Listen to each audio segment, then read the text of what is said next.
This is an interview for Peep-magazine. We're joined with BuZZila. That'll be the one, yep. One of the hardest working DJs in the Northeast. BuZZila, is trance dead?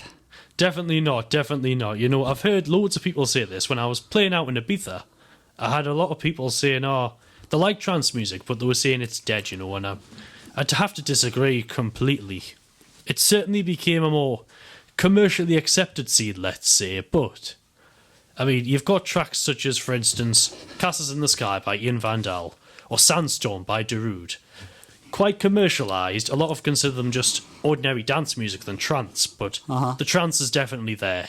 But all over the world, I mean, you've got Good Grief, you've got Tomorrowland, Ultra Music Festival, all have trance music played at them, trance music artists and trance music in general. It's one of those genres that it can't die. I have to say that.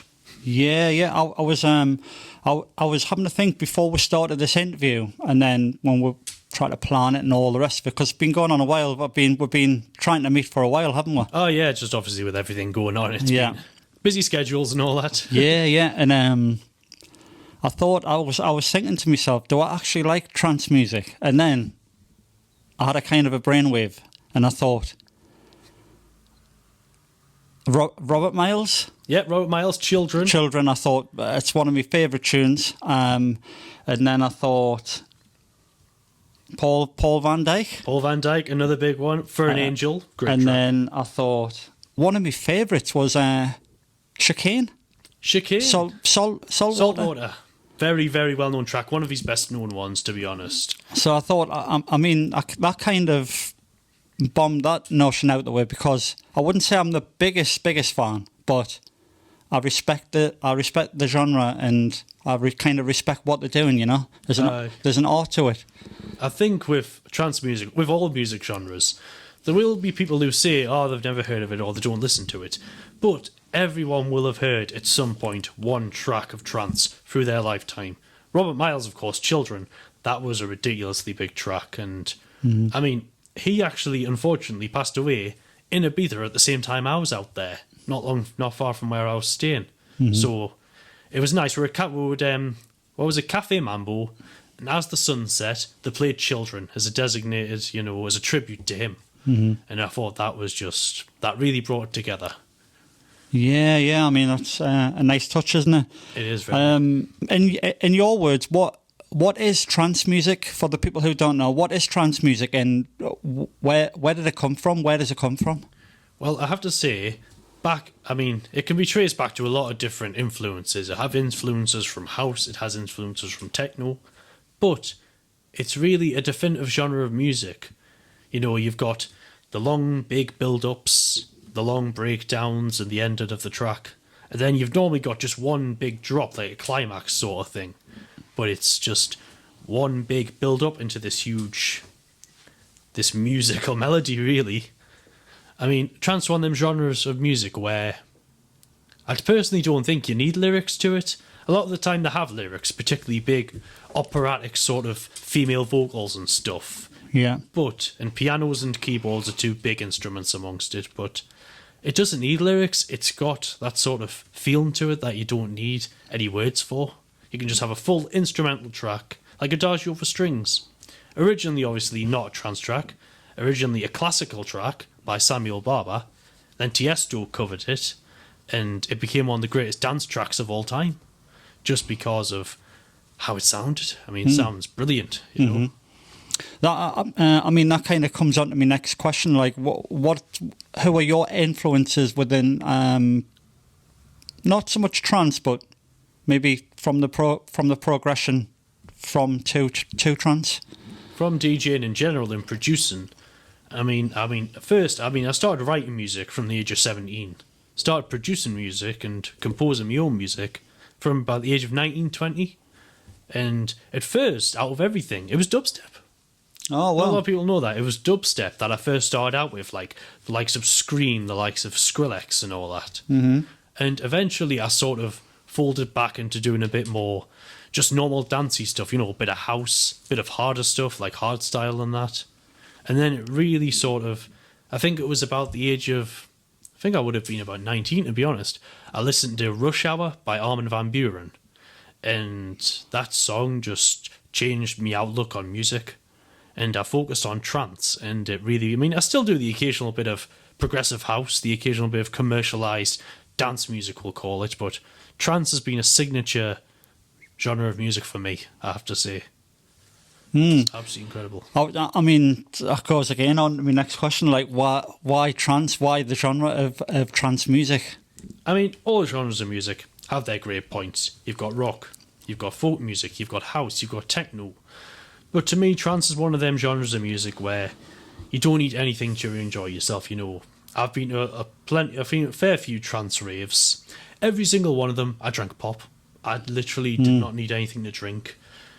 A lot of people get misled by trance music. They sort of think because you're in a trance, it's drugs. And that couldn't be far from the truth, to be honest. You don't need anything. You don't need alcohol. You don't need anything to enjoy it. You don't need anything to enjoy any music, but trance, in my opinion, this is what I can say, trance is the only music that can give you a high without anything added to it.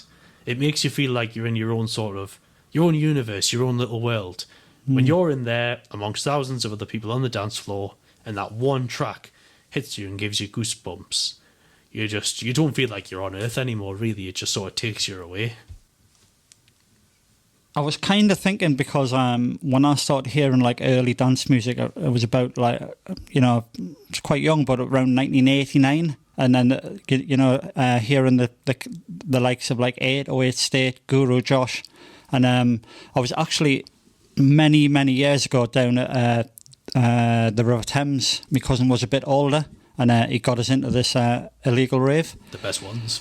Which were the best ones, and I just didn't have a clue what was going on, but the music I was hearing for around that time, and then it kind of breaks into the bridge with trance, and I think that's became my kind of love for trance also. It's got that sort of unique sound to it sort of thing. It's got them sort of chords, that sort of melody, that sort of bass that you just can't really tend to forget. 808 State are brilliant. They're mainly known for acid house, and that quite often leads into trance, particularly psychedelic trance. Guru Josh, he's got a lot of psychedelic stuff out there, which could be considered, some of it could be considered trance music. And then you've got Infinity by Guru Josh. Yeah. Very, very commercialised track. But a lot of people will look at that and see like elements of trance in it. They could classify it as anything from commercial dance, commercial house, commercial trance, over to just simply normal dance music, but it's got trance influences in there. And I think a lot of it does just stem from other music genres. 1989, the first trance track was officially released. That would be What Time Is Love by the KLF. Now, boom, love that tune. There's some debates amongst people whether that is actually trance or not. A lot of people say it is. Yeah. A lot of people say it isn't. There's always a debate going on about it. Then after that, 1989... because it was 1987 actually, that the KLF What Time Is Love came out. And then 1989 was Kylie Said Trance by the KLF again, and that obviously then had the word trance in it, and that's actually recognised as a trance track. But some of Paul van Dyk's earliest work, some people say, can be related back to 1986 even. And that was before trance was even a recognised genre of music. Yeah, it's kind of interesting to hear that because... I used to play the Mega Drive Streets of Rage, and I don't know if you're familiar with that game. It was it's kind of one of them games that sort of goes in the back of your memory. Yeah, kind of like an older version of Street Fighter. Yeah, you would look at that. So it was like a 2D kind of platform game, but it's classic arcade sort of thing. But it had I think impressions of early trance on there. It wouldn't surprise us if it did, to be honest, because it's been a very, very well-known genre. And a lot of people, obviously, they listen. For instance, the newest Johnny English film that came out, that had Darude Sandstorm in. And everyone, even people who don't listen to trance, know that track straight away. They know the tune. And that really, I was quite enjoying it when that came on. Yeah. Because I sort of thought, it's good that they still have that sort of music in there. It's like when I was playing at Good Grief, obviously, it was an incredible to be playing alongside big artists at an event like that. And the very last track I played was I Need a Miracle by Coco and Fragma. Oh, yes. And honestly, like, when you play a track like that, even if you don't know trance, the crowd just goes wild. It was absolutely brilliant. I've got to try and say the guys who've done the music for Streets of Rage, Yuzo Koshiro and Motohiro Kawashima. So I do big respect to them. I would say I do recognise the names, definitely. In your opinion, BuZZila, do we need trance back into the mainstream? I think we do. I mean, I can't say it ever really left the mainstream, but a lot of other genres have certainly taken over. You've got tropical house, you've got progressive house, you've got more commercialised house music, from the likes of, say, Martin Garrix or Avicii, who, of course, was a legendary artist, unfortunately, gone too soon. But they're very they made house music. Trance, it occasionally creeps up into the charts every now and again. Beatport in the actual trance charts, it's all over the place, but I think it does need to come back more so, like, from, say, 1994 to 2005, some of the biggest years for trance music then. You had, like I said before, you had Adagio for Strings, Cast in the Sky, Sandstorm. You had so many tracks that were in the UK Top 20. I mean, I remember back in my school days, I think I was about 15 years old, and a lot of the kids used to, like, when they were out of lessons, used to blast that on the speakers, Darude Sandstorm. And that brings back a flashback from them days when people used to always still listen to it. But we definitely need it to become even more mainstream, I think. Right, I've got a bit of a long-winded question for you now. Yep, no worries. It is said that trance music generates uniform signals to the brain, which establishes a calmness and a sense of pattern that will influence your state of mind. You enter a mode of serenity, and your brain perceives the tunes as foreseen because of the repetitive music. Do you believe trance music helps with stress, anxiety, depression? Definitely. I mean, there's all sorts of subgenres of trance out there. Yeah. But I think some of the main ones, like uplifting trance, probably one of the most commercial subgenres of trance out there. That does really, like I said before, it just gives you a sense of being high, really. You stand there dancing away. No thoughts in your head. Yeah. You're just enjoying the moment. Gives you a sense of euphoria, I think they would call it. It just makes you, like I said, it makes you feel like you're in your own little world, really. You're just amongst everyone, just enjoying the music. Stand there, eyes closed, hands in the air, just feeling the music go through your body, and you can't come close very often to a feeling like that. Again, so it just goes back to the first question, and is trance music good for you? Definitely. Doctor's orders? Definitely doctor's orders. If not the doctor's, the DJ's orders. DJ's orders. Definitely. Another question that keeps popping up, you've probably heard it 1,000 times, but has EDM destroyed trance music? I wouldn't say it's destroyed it, no, definitely not.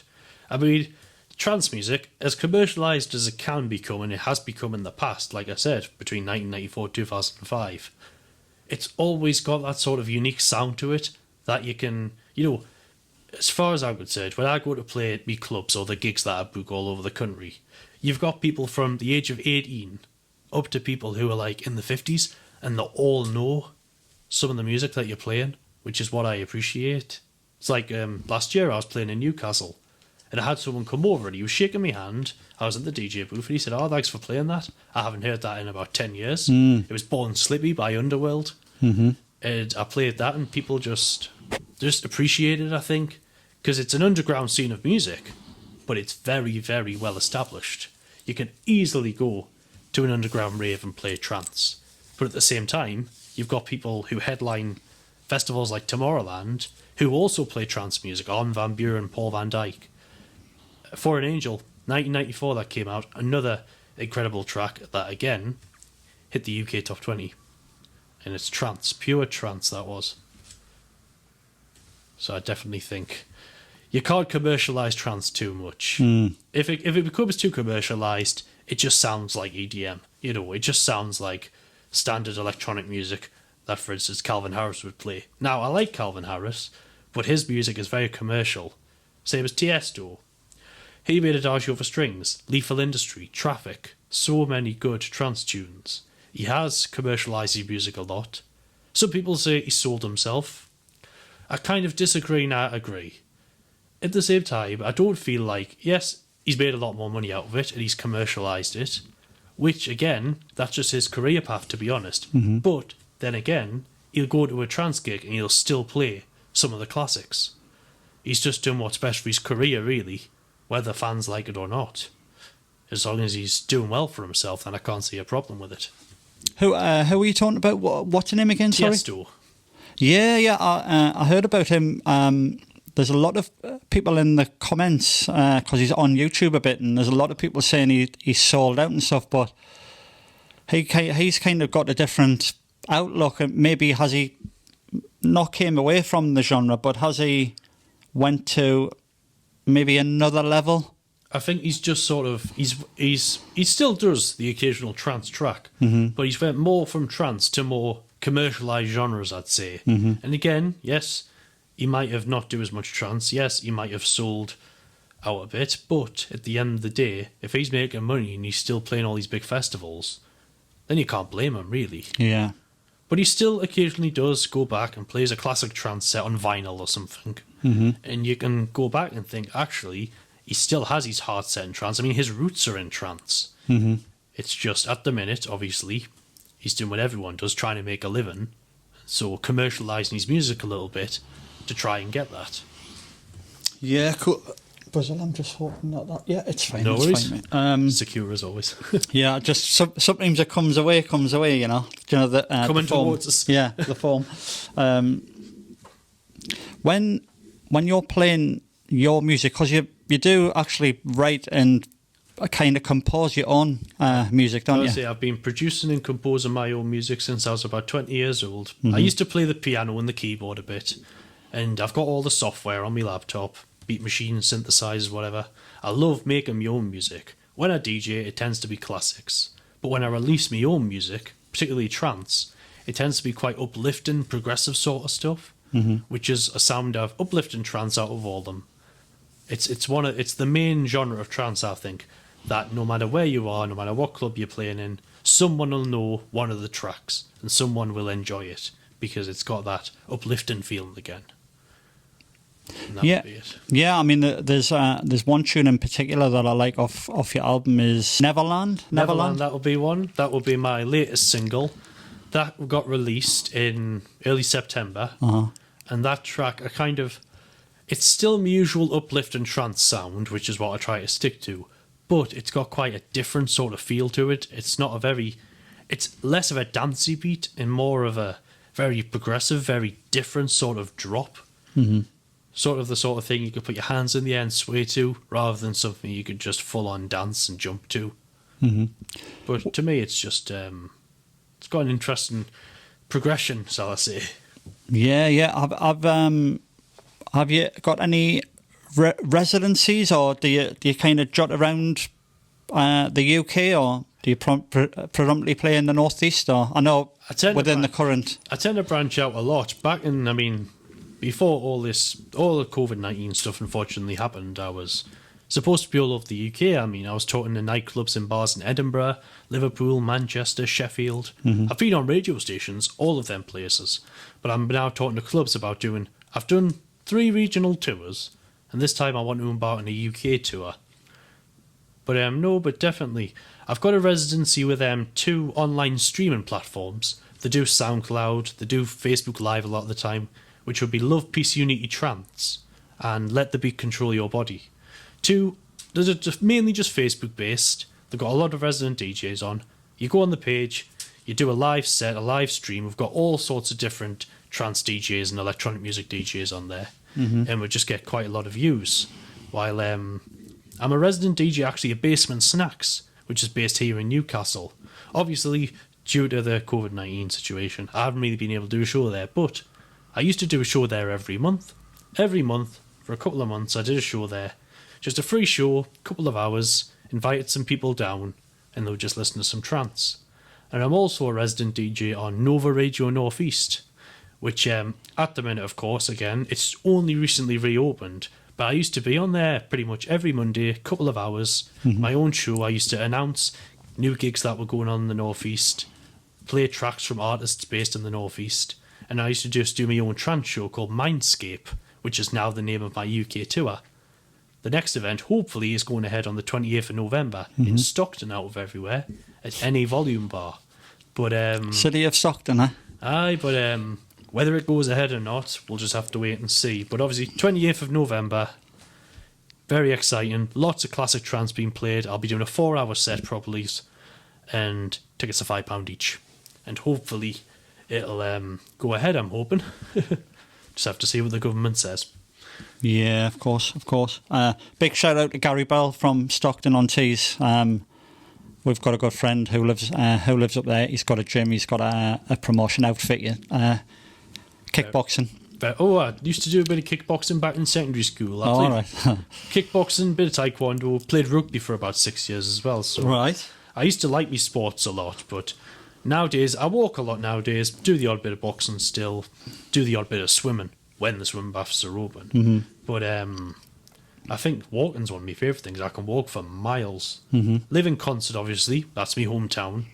I once decided to go on a walk from there to the Derwent Reservoir, which is obviously miles from it. And then I walked all the way back, just because I felt like it had my headphones on. Listening to had some trance music. playing, yeah.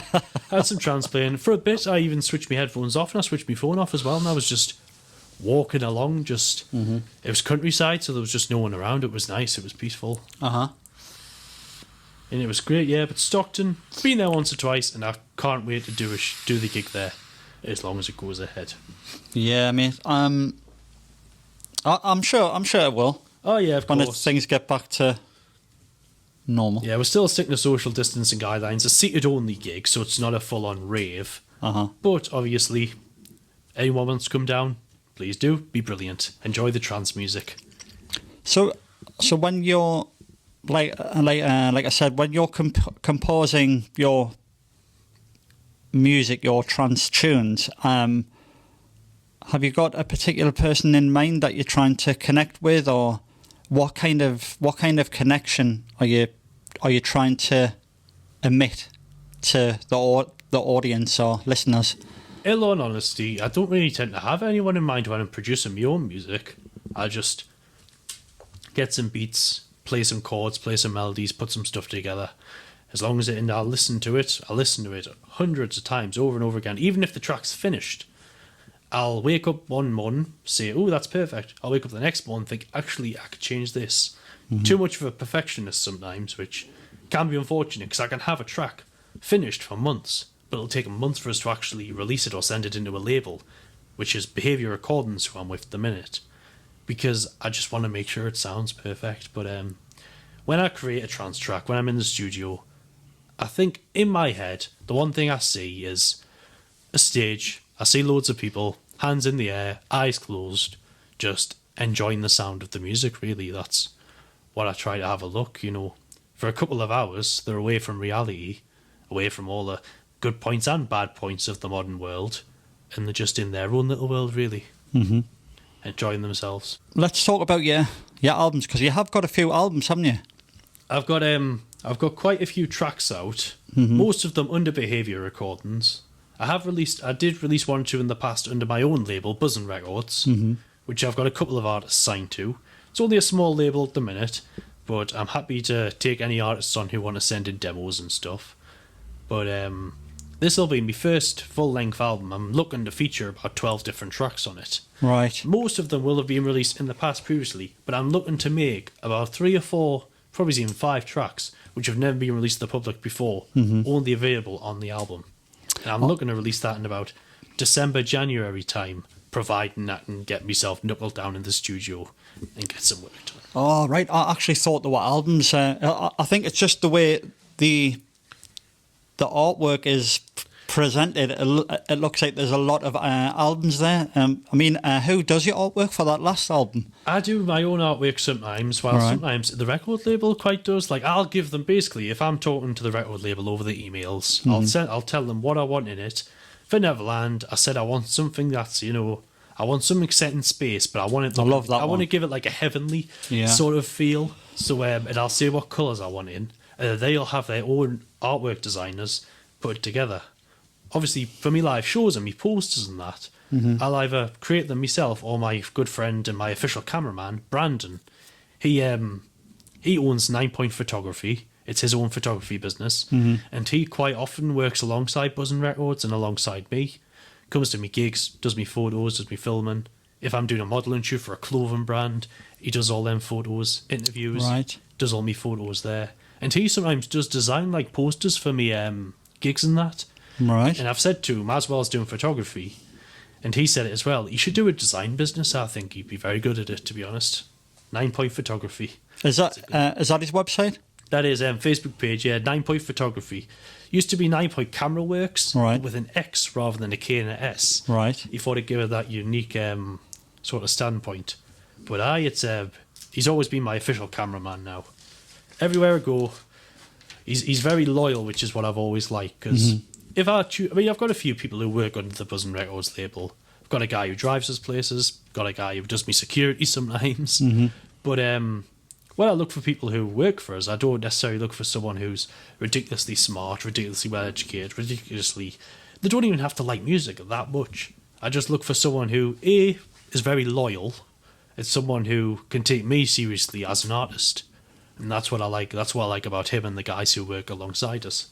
Yeah, I mean, it's all about the bond, like, isn't it? It's all like you can kind of work with a lot of different people, but you could all like the same thing, but it doesn't always say that you'll all get on, That's very true. Differences can sometimes opposites attract. That's what they sometimes say, and I think, some of them. One of my best friends, who's best man at my wedding, Chris. He drives me a lot of places to me gigs and that, and he used to do the security in me events sometimes, just as like sort of my own personal guy, keeps an eye on us sort of thing. And he very rarely listens to trance music. He likes a lot of like pop music or a lot of boy band sort of stuff. But he's there, he's working me show till 3-4 o'clock in the morning. He's driving us back from the club to me house, and I think that's sort of what you look for: loyalty, dedication. Yeah, mate, definitely. What's the future for BuZZila? Hopefully, once this UK tour gets done, get some more gigs in. Got a lot more radio appearances coming up. Got some more magazine interviews coming up. And hopefully get playing some... I've got a few different festivals, like small outdoor festivals, and I've got a few different club brands interested in having us play again, and I'd love to play for Good Grief as well. And obviously, the more and more you play for big, well-known brands like that, the more and more people are going to, follow your Facebook page, follow your Instagram page, buy your music, listen to your music. And hopefully one day it'll be my full-time career. Tends to be anyways, but I want to be reaching, if I could say to have one goal as a musician or as a DJ, it would be to play Tomorrowland. Someone asked me there and then, what do you want to get out of DJing? Playing Tomorrowland. That would be the big time if you were playing somewhere like that. Is for people who don't know, what is Tomorrowland? Tomorrowland, it's one of the world's biggest music festivals, particularly for electronic music. Right. It does a lot of stuff. It does house, it does techno, it does hardstyle, it does a lot of different electronic musics. But trance is one of the biggest genre of musics, I have to say that it plays, to be honest. You've got Paul Van Dyke, Tiesto, Armin Van Buuren, and then you've got like the likes of Martin Garrix. You've got loads of different DJs, David Guetta, Calvin Harris, all playing at this one big event that goes over for a space for about 3 days. It's like the Glastonbury of electronic music. Right, That's how I would describe it as. 45,000 people normally it has attending. It's incredible. Right. Never been there myself, but I'd love to be able to play there, if not just go there. So if you're listening to this and you listening to BuZZila's interview here. Let's get on that festival. Well, yeah, definitely. BuZZila would love to play there. BuZZila would love to go there. I might go there next year, but Yeah. I think going there would be incredible. Seeing all the artists would be incredible, but playing there would be the goal of a lifetime. That. Yeah. You've got to have a goal, haven't you? You've got to set benchmarks because from where you started to where you end, and even all the people that you meet along the way, you know, might not be. Yeah, you're doing trance now, but who knows what you could be doing in about 4 or 5 years' time, you know? I would say, I mean, trance has been my signature sound, but I occasionally do produce music in the studio for different genres. Progressive house is quite a big one, like a more commercial sound house music. Mm-hmm. And I used to do a bit of hardstyle as well. All right. I used to love just not the beat per se, but just the big drop for it, the big aerobic sound you get to it.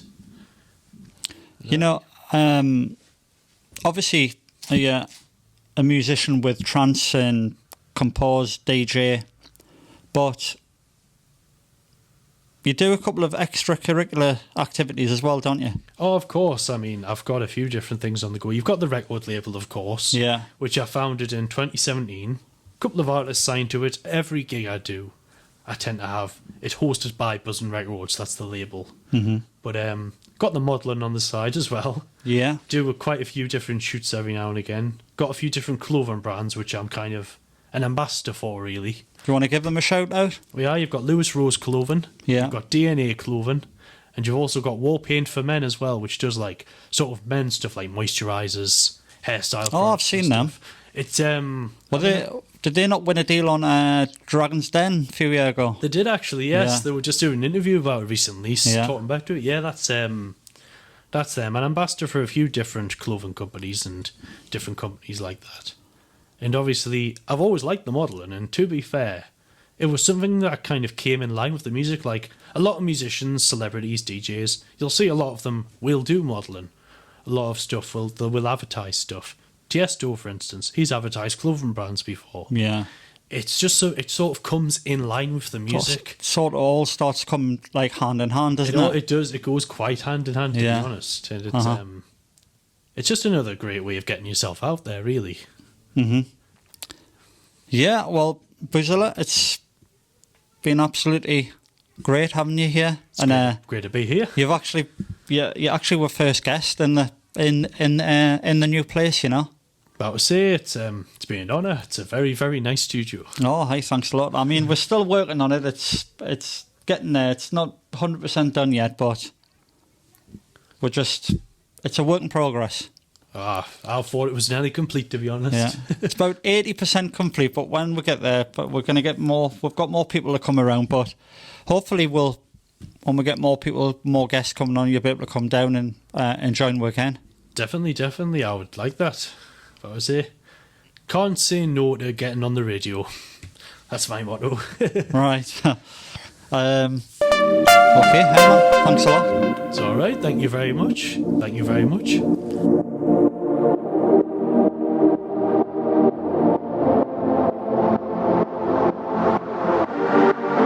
For contributions, interviews, events, you can contact us at contact@peep-magazine.co.uk.